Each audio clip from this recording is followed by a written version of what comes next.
general ledger and journals. Each account that we want to track and keep up with has a separate page or pages maintained in a record book called the general ledger. The book is organized into major sections, just like the accounting equation. Do you have any idea what these sections might be? Come on, this question is not that hard.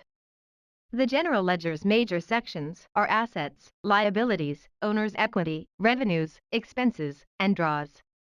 For each item, account, in our general ledger, we record the increases and decreases for a period, usually a month, and calculate its ending balance. The ending balance of the account is easily determined by adding the increases and subtracting the decreases from the account's beginning period balance.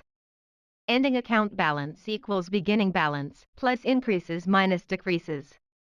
Simply stated, a general ledger is just a book containing the summarized financial transactions and balances of the accounts for all of a business's assets, liabilities, equity, revenue, and expense accounts.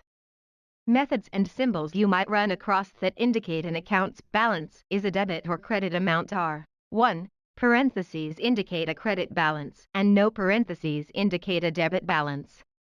2. Brackets indicate a credit balance and no brackets indicate a debit balance. 3. Doctor indicates a debit balance and CR indicates a credit balance. 4. Plus sign indicates a debit balance and minus sign indicates a credit balance. Note the plus and minus are often used by accounting and bookkeeping software programs to indicate debits and credits.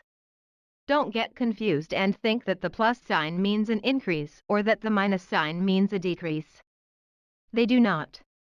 In this case, they are simply symbols that mean either a debit or a credit. It logically follows that since we only want summary amounts in our ledger, we need to record the detailed entries someplace else first. What records do you use to do this? You're right. Journals are the preliminary records. All transactions are first entered in a preliminary record called a journal or book of original entry. This process is called journalizing.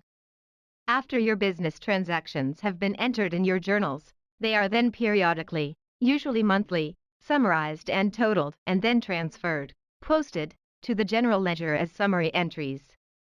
Specialized journals are journals used to initially record and group special types of transactions such as sales, cash disbursements, and cash receipts in their own journal. Some special journals a business will normally have are cash receipts journal, cash disbursements journal, check register, payroll journal, sales journal, purchase journal, and the general journal. All these journals are designed to record special types of business transactions and post the summarized debit and credit totals accumulated in these journals to the general ledger periodically, usually once a month.